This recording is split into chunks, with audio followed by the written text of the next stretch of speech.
Bonjour chers collègues, membres du réseau et de l'Association internationale Édugestion en phase de création. Depuis que nous avons amorcé ce projet ambitieux, j'entends fréquemment certains membres s'interroger sur les relations qui existeraient entre cette association internationale et les associations nationales qui les supportent. Je partage avec vous ma vision de cette problématique et j'espère que nous en arriverons à une compréhension commune à ce sujet.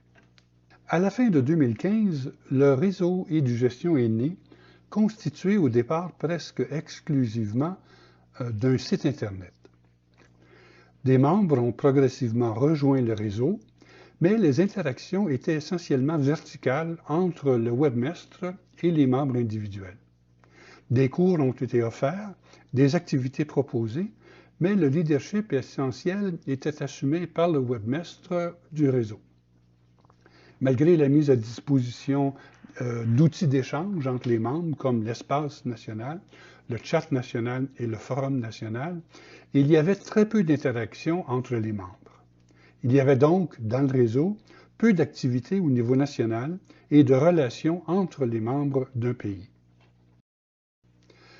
Le réseau était caractérisé par un leadership trop centralisé, avec, comme conséquence, un fonctionnement surtout interne, sans beaucoup de visibilité externe, peu d'influence sur le milieu local, peu d'interaction entre les membres et peu de leadership au niveau national. Bien sûr, le réseau a favorisé le développement des compétences des membres, notamment en ce qui concerne le tutorat et la maîtrise de la plateforme Moodle. Mais, en somme, nous avons peu contribué collectivement à l'amélioration de la gestion de nos systèmes éducatifs. Nous avons donc décidé de changer de fonctionnement et de créer une nouvelle structure. Nous avons commencé par demander aux membres du réseau de s'engager dans ce projet. Plus de 200 membres ont répondu à cette offre. Ensuite, nous avons suggéré que les membres d'un même pays se regroupent et créent un groupe de leadership national, un conseil d'administration, un comité de direction, un comité exécutif, quel que soit son nom. Plusieurs groupes nationaux sont en train de se structurer en association nationale, puis chaque groupe national a été invité à déléguer l'un de ses membres pour former le conseil d'administration de l'association internationale qui émane des associations nationales. L'association internationale existe donc sur la base des associations nationales. Ce mode d'organisation n'est pas le seul possible. Certaines organisations internationales ne comportent pas d'association nationale. Les membres peuvent tous adhérer individuellement à l'association internationale. À notre avis, ce n'est pas la meilleure solution pour respecter la vision systémique que nous préconisons. Trop souvent, les gestionnaires sont isolés. Ils n'ont aucune structure de représentation, on ne peut pas les consulter collectivement et ils ne peuvent pas contribuer collectivement à l'amélioration de la gestion de leur système éducatif avec lequel ils n'ont aucune interaction collective. Il faut donc, au départ, que les gestionnaires se regroupent au niveau national pour jouir d'une influence dans leur pays. La finalité de notre association, c'est de contribuer à l'amélioration de la gestion de nos systèmes éducatifs. Pour atteindre ce but, nos associations ont avantage à adopter une stratégie hybride, combinant des activités par le haut, qu'on appelle top-down, et par le bas, ou bottom-up. Les associations nationales se créent et ont une ambition de constituer une force de proposition auprès de leurs systèmes éducatifs. Pour ce faire, elles se regroupent en associations internationales. Celles-ci tentent de se faire reconnaître par les instances internationales et de leur proposer de se préoccuper activement de l'amélioration de la gestion des systèmes éducatifs. Ce qui est espéré, c'est que ces instances internationales interviennent auprès des instances nationales pour les inciter à améliorer la gestion de l'éducation. L'association internationale peut également intervenir auprès des systèmes éducatifs nationaux pour soutenir la reconnaissance des associations nationales et appuyer leurs initiatives. Mamadou Ndoye, ancien ministre de l'Éducation du Sénégal et ancien secrétaire exécutif de l'Association pour le développement de l'éducation en Afrique, ADEA, avec lequel j'ai eu le plaisir de collaborer à maintes reprises, présente ainsi la stratégie hybride proposée pour nos associations. Dans la stratégie hybride,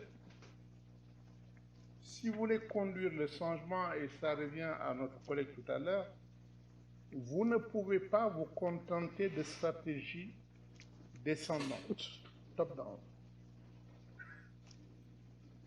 C'est vrai qu'il en faut, mais ça ne suffit pas pour produire le changement. Il faut aussi des stratégies ascendantes, bottom-up. Et c'est la combinaison de ces deux stratégies qui permet de faire converger les actions en faveur du changement. En haut, il y a une équipe charpentée permettant d'expliquer, de faire comprendre et d'accompagner du point de vue conceptuel, du point de vue méthodologique et du point de vue instrumental le changement. En bas, il faut créer des espaces d'initiative, pas seulement sensibiliser et mobiliser, il faut le faire, mais créer des espaces d'initiative qui permettent d'élargir la capacité d'innovation, de généraliser la capacité d'innovation et pas simplement l'innovation. Et c'est ce double mouvement qui permet aussi de réussir le changement. Voici un exemple vécu de ce type de résultat qui permet de constater l'importance d'une stratégie hybride. L'Association francophone internationale des directeurs d'établissements scolaires, AFIDES, a réussi à convaincre ses partenaires, la Conférence des ministres de l'éducation des pays et gouvernements de l'espace francophone, CONFEMEN, l'Organisation internationale de la francophonie, OIF, et la Banque mondiale, de convoquer les assises francophones de la gestion scolaire, qui a résulté en l'adoption par la CONFEMEN du mémorandum et cadre d'action sur la gestion scolaire et en l'inclusion d'activités sur la gestion éducative dans la programmation de l'OIF.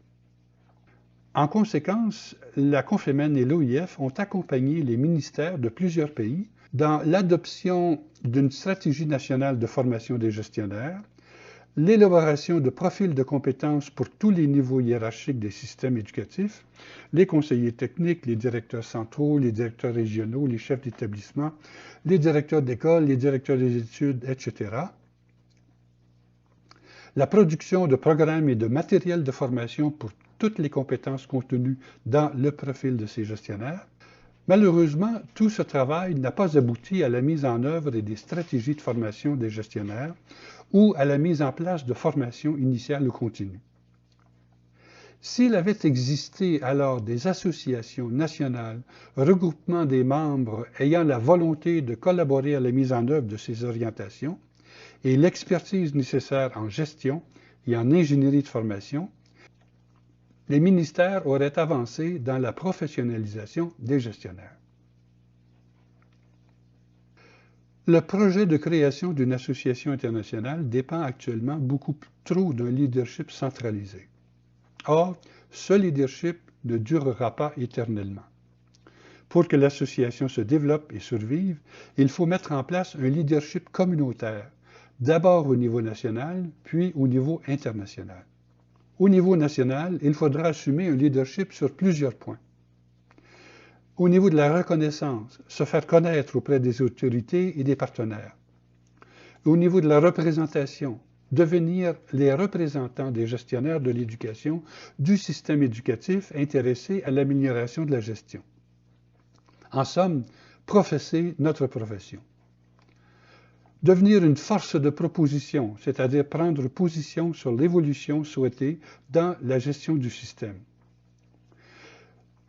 Promouvoir la formation et la professionnalisation des gestionnaires par l'organisation d'activités de formation mutuelle, présentielle ou à distance.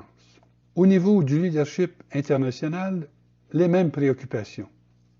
Faire connaître l'association internationale et les associations nationales auprès des partenaires nationaux et internationaux, constituer au niveau international l'association qui représente les gestionnaires de l'éducation, devenir une force de proposition, produire des réflexions sur les évolutions souhaitées dans la gestion des systèmes éducatifs, intervenir lors des événements internationaux au nom des gestionnaires et offrir en ligne des activités de formation qui illustrent l'engagement des membres dans leur développement professionnel et leur expertise en ingénierie de formation. C'est ce leadership partagé au plan national et au plan international qui permettra à l'association de contribuer à l'amélioration de la gestion du système éducatif qui constitue sa raison d'exister.